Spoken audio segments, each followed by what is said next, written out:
Hello and welcome back to my garage.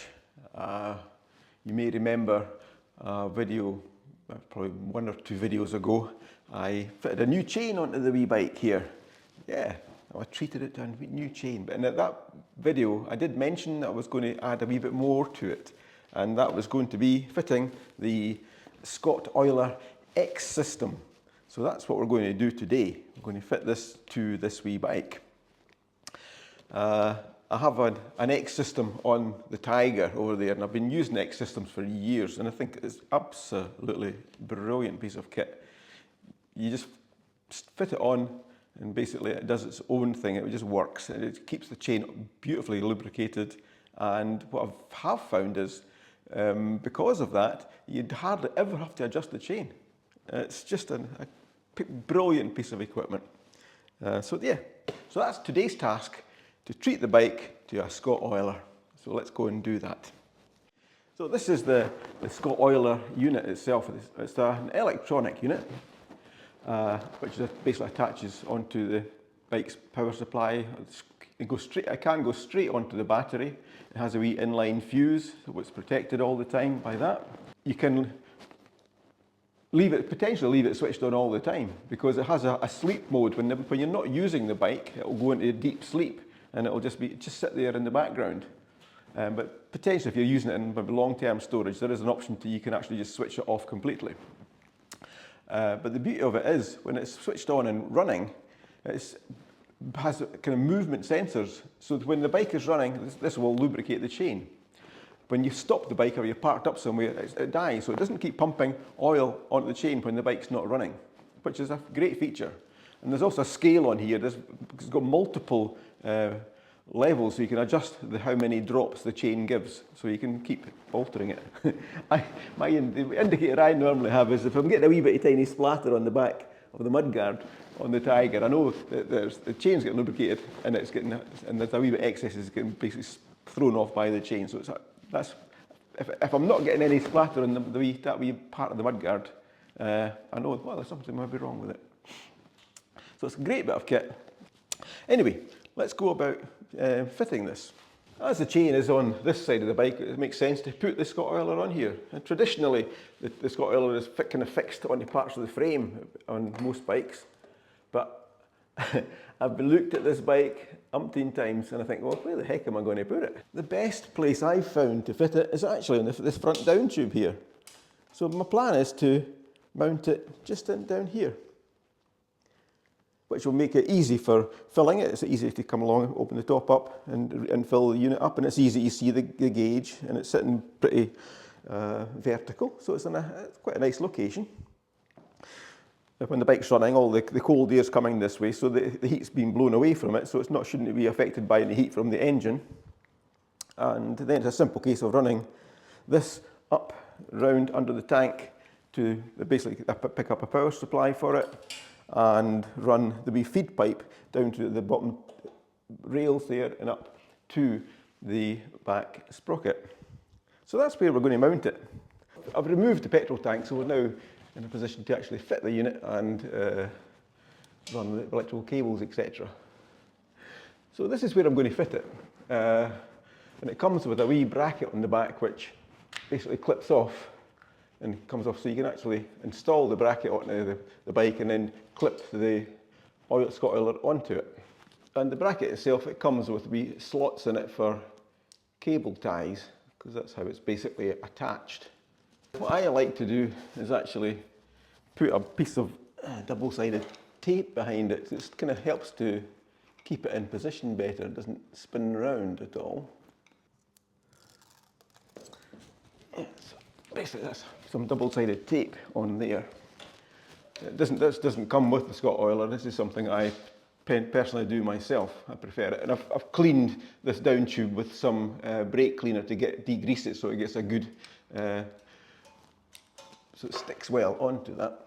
Next stage is to clip the Scottoiler on, or slip the bracket on. It's important to make sure before you do it that you get everything the right way around, because it goes with the curved side, obviously, so that goes onto the tube. And you can actually see it yourself. You can see the way the wee it's shaped, it's obviously going to come in from the top. So then basically I would position that onto the tape, and that in itself gives it a nice fixing. But to make sure it's fully held in place, that's when I would tighten up the cable ties. If it's only the cable ties it's alone, it would potentially can spin on the bracket. I much prefer to use the tape as well. It's kind of belt and braces approach. So that makes the mounting really nice and secure.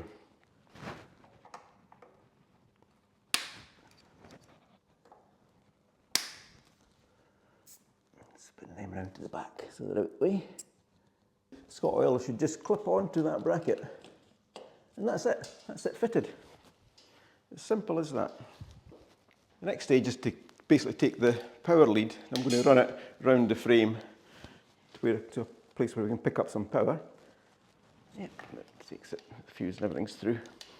So that basically goes round there. And I think I would put another small cable tie down here just to hold that in position.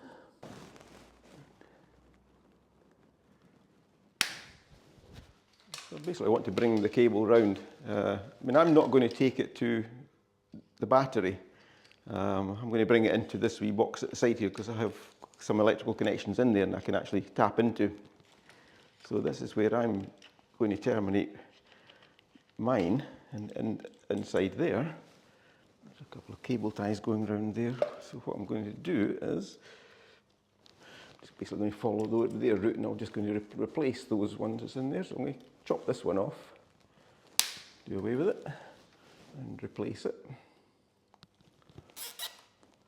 And put a small one in down here. There's actually a hole going through there, that'll be perfect. So it's just a case of keeping the cables nice and tidy. So that's nice. And bring it in here to this wee box of tricks. Yeah, as you can see, I've got the fuel X and all sorts in here. The fuse will just sit in there beside the fuel X.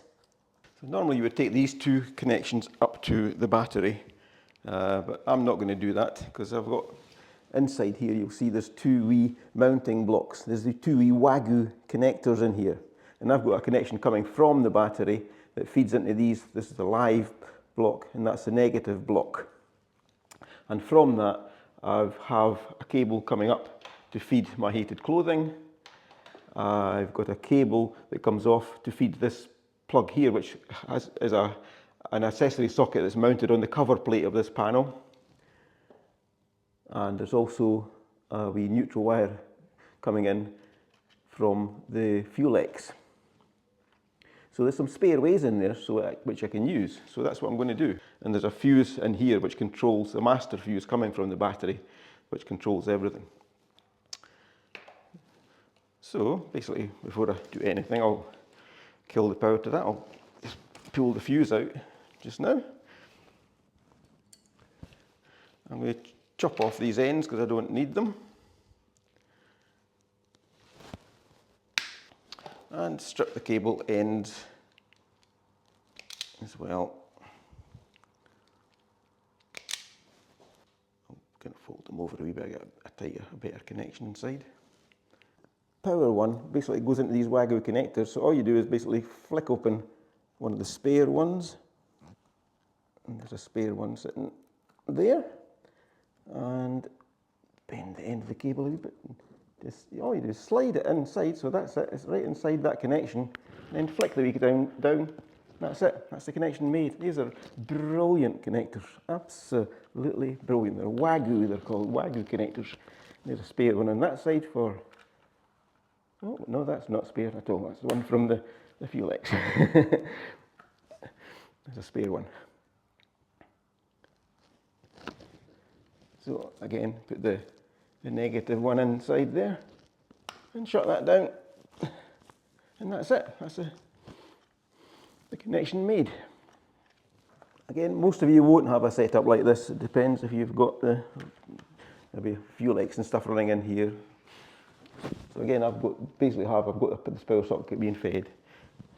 So that's the power connection made to it. So, I mean, that's an awful lot easier for me than going back to the battery and also having multiple connections onto the battery.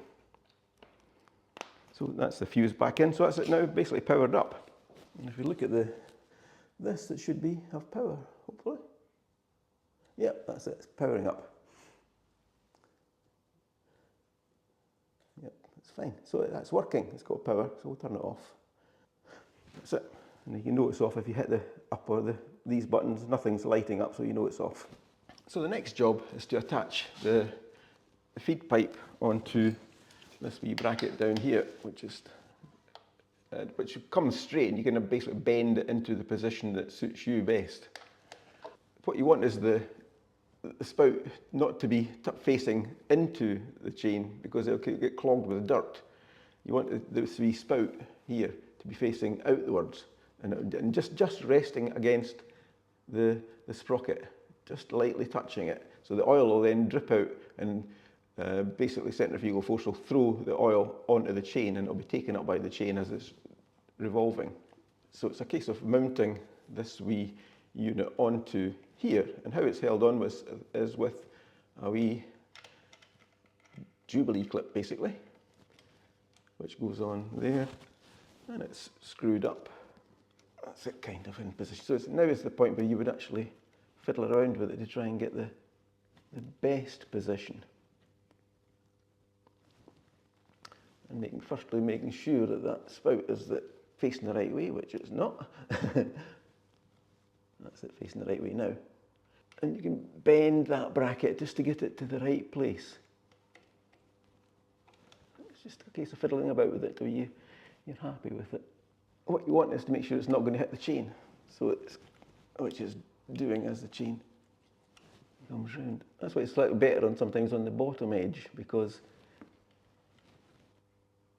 you don't have that potential problem. As close to the chain as possible without it touching the chain. Yeah, that looks good. And just make sure this is tight enough. Don't want to tighten up too much that you squash the pipe, just enough to hold it in position. If you squash the pipe, you'll obviously restrict the flow of oil through it. Yeah, so I think that's perfect, just sitting there. So the next stage is basically to just route the pipe through there. Yep, that's really quite tidy, it's nice. So you can pretty much see the route I'm going to take. It's going to come through below the shock absorber, and I'm going to basically mount it onto the side of the swinging arm in here. And the kit comes with some wee stick-on adapters, which I'm going to use. But you basically have to make sure that's all clean in here. So first I've cleaned it once with some brake cleaner. It also comes with the wee alcoholic wipes, so you can actually use them as well. So I'll use them as a final clean. So make sure there's no grease at all in there. So that's the wee self-adhesive clips, which the pipe will just clip into them. So the idea is I'm going to stick one just about there. I'm going to stick another one just in about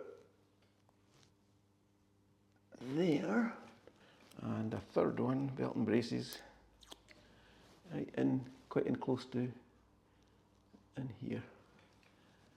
So that's going to clip that wee supply pipe into all these mountings. And as long as you've cleaned it properly, everything should be fine. It's then a simple case of just snapping the pipe into them. That's it. Helps if you open it up a wee bit first. That's it. And there, and that's it. So that's it. That's those three, and they keep that pipe really nicely in place. So what you've then got to think about is the articulation of the swinging arm, because that's always going up and down all the time. So you don't really want to have this so tight that when the swinging arm goes up, it starts to pull on it. So I would always keep a wee bit of slack in there to allow for that articulation. Yeah, just in here, this pipe's coming through, and there's a nice wee loop where it goes up goes, just clears that bit, so once that piece goes in there, it will go through the back of it. And what I'm going to do is put a cable tie around this section down here. Tight enough, but not too tight that you actually compress the pipe.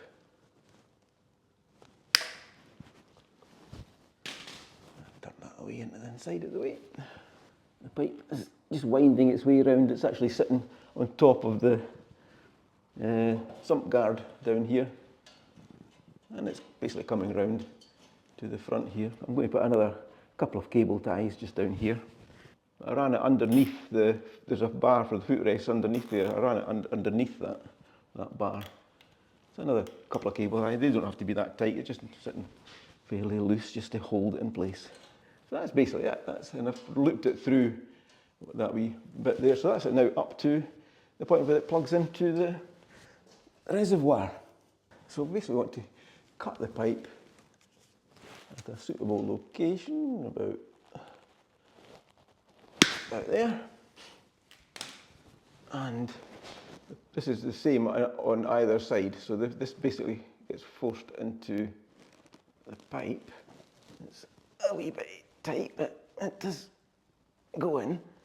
That's securely fixed at the end of the pipe. And it's a case of just simply pushing that inside and pushing that in, and that's it. Connected to the reservoir. So all we've got to do now is to get some Scottoiler, stick that on the top there, and fill it up. And on the side there's a level indicator on the side here, so you can actually see how much is going into it. And it's starting to rise up. And there's one last stage that has to be done. We've got to prime the unit so that we can get it to work. So to do that, we basically press the button and then release it, and it should power up. Come on, power up. Right, so it's now powered up. And on the very top button, that's the prime button, this one. So basically what we do is we hold that button and turn that on so it goes to prime, and that's it now priming. You'll see it's wanting to do it. But it won't do it itself. You've got to put this back in here. And what you do is you basically squeeze the bottle, and that kind of forces the oil down through. And how you do it is that on this top, there's a wee screw cap on the top of this, which you can take off. It's that wee tiny screw cap. And again, using this wee nozzle, you plug it into that section there. And what you want to do is you're using this to pressurize the unit. So what then you do is to press the prime button, and it starts to prime. You can see that's running through on prime. And then all you want to do is to squeeze the bottle a wee bit so you get basically some air going into it. You don't necessarily want to pump more fluid in. And then you can start to see the fluid coming out the bottom. I'll try and show you that. Yeah, you can see the oil now flowing through the pipe. It's heading on its way to the back sprocket. The pipe is now blue instead of being clear. It's on its way. It's reached the swinging arm now. It's on its way. You should almost be about to see it coming through. It's on its way. Here it comes. Is it going round now? It's heading down towards the injector. And it will keep pumping while it's in the prime mode. So again, you can see the oil coming out at the end. So we don't really want that to happen. So we basically want to stop it. So again, it's hit the prime button, and that will stop it priming. And once it's primed, you just pop the wee filler plug in. So to regulate the flow, you would think once it was switched on, if you hit that, you see, oh, that's where it is. And going down to the bottom, that would be the low setting, and going up to the top. And every time you hit the button, it goes up, so that would be maximum. But that's not really the case. There's actually 3 different levels. If you keep hitting the bottom and go down, for instance, and keep still going down, right, that's it. It's not going down any further. So now if you go up, see, it only had one button, one wee flash there. One wee flash. So it's the lowest setting down the bottom there. So I want to basically bring it up higher. So if you hit the button, it goes up to 2, 3, 4, 5. But if you hit the button again, you notice that it flashed twice there. This goes on to the second scale, so it's based on the 6 now. 7, and it flashes twice. 8, 9, 10. So it's now on the 10th setting. And if you want even more, if you hit it again, it goes up again. But you notice it's flashed 3 times there, so it's now on 11, 12, 13, 14, 15. That's on its maximum setting. If you hit the button and it's flashing 3 times at the top setting, that's its maximum dispersing setting. For this, I think I'll keep it on to the top of position 1. So I want to bring it back down again. So it's now on the 2 setting. That's on 1. Yeah, it's flashing 1. So I want to bring it up to the top of 1. Right, that's where I'm going to leave it. If I was using the bike, that was it. That was it. You don't have to touch it. You go out on the bike, you just run the engine, and away you go. But maybe if you come home from a run and if you're going to be using the bike every day, you just don't need to even touch it. All you've got to do is keep an eye on the oil level in there. And normally you'll get easy 1,000, maybe 1,500 miles. It depends how much, what setting you've got and how fast it's dispersing the oil. If you think that the chain's getting a wee bit dry, just click the button. Just increase the flow rate on it. If you think it's too wet, just decrease the flow rate. So that's the Scottoiler X system fitted to the bike. This one's a system 2.